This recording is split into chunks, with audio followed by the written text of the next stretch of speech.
I was literally writing up a white paper for a huge health strategy board that I was working with here in the UK. And it was about omega-3 and the deficiency that we have across populations and the impact this has on children with regards to the ability to learn when they're in school, the impact it has on health statistics. And so anyway, I'm going to get to the story. I was writing up this white paper to say, don't know how we fix this. I don't know how we get enough omega-3 into the diet because standard fish oil doesn't work. There's huge problems over giving people fatty fish every single day, economic, ecological. And then the infamous phone call came, which was a good friend of mine who at the time was working for a huge American sports brand called Under Armour. And he rung up and he said to me, Col, what do you know about omega-3? And have you ever heard of Zinzino? And I said, well, I know a little bit about omega-3, but I've never heard of Zinzino. And he said, I've been recommended this product called Balance Oil. And I said, if it's fish oil, it won't work. Don't take it. And he said, well, can you have a look for me? He said, because I've been told this is really good. He'd had a stroke a few years before. He said, can you have a look? Because I've been told by someone really reliable that this is really good. He said, and I'm also really interested in the business model.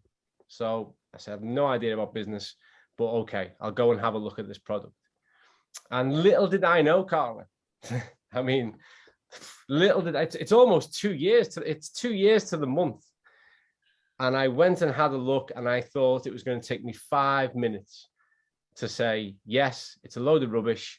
Listen, don't take it, save your money, move on with your life. 2 years later, I'm the chief product officer for Zinzino.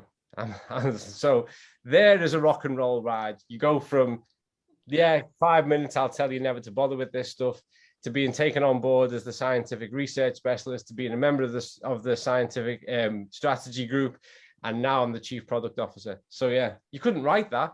That would be a bestseller, wouldn't it? I love you're giggling a little bit about it because I kind of felt for personally, as you're looking at the science behind it. I mean, for me, I was a teacher counselor. I loved doing what I was doing. And when I heard about this and I heard about a test and it could help health, I thought, well, I'd like to help my children. I have 4 of them. And I started my kids. And when I saw huge changes in my son, I was like, wait, what is this stuff? What is going on with this? And when I found out, I'm like, I want to spread this to everybody. It made that much. I mean, it really moved me. Well, the thing is I'd spent a lot of time looking at why fish oil didn't work, because fish oil, if we rewind the clock a little bit, fish oil should be the solution, because that's what contains the omega-3, and it makes sense that you refine the fish oil, you can give a lot of product to a lot of people. But the problem with fish oil, and this is no secret really, is that through the refinement process, you actually, best way I can describe it is you actually make the omega-3 quite fragile. And it's when it becomes exposed to air and then the heat of the body. So less and less and less of it actually remains to be active, certainly at a cellular level, and certainly sufficiently so to bring about a change in your index. And so when I looked at the product and thought, yeah, it's going to be more fish oil, I had that moment where I went, there's the genius. Why didn't anybody else think of this? And it was where they had reattached, they'd formulated, they'd reblended in the high polyphenol, so it was the olive oil protects the wherever there is an omega-3 in nature, it's protected by a polyphenol. And they had that so simple but genius idea of reattaching the polyphenol. And it also, there was some vitamin D in there.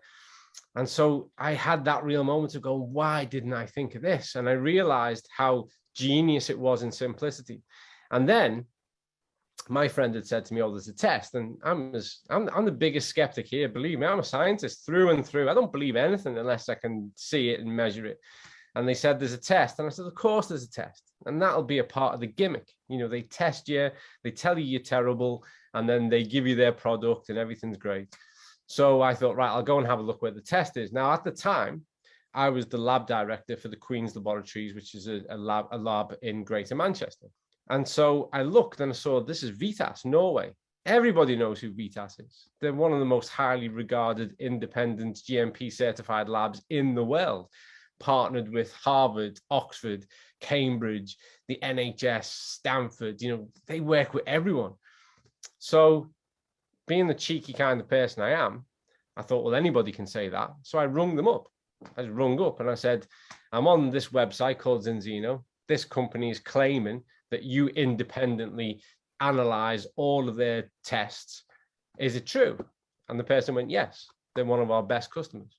And I thought, this is amazing. And the reason why I say it's amazing, Carla, because for a long time, I've been attending conferences all around the world. And I'd been calling out the industry. I was saying, listen, we have the technology to do food better. 21st century technology and intelligence, science and research, we can actually help people. Why don't we put all that gray matter, that intelligence to the task, create solutions and make the world a better place? And I looked at Zinzino and I went, here are the people who are doing it. There they are. I've found them. This is where real intelligence, leaders of thought are getting behind food technology and they are creating solutions.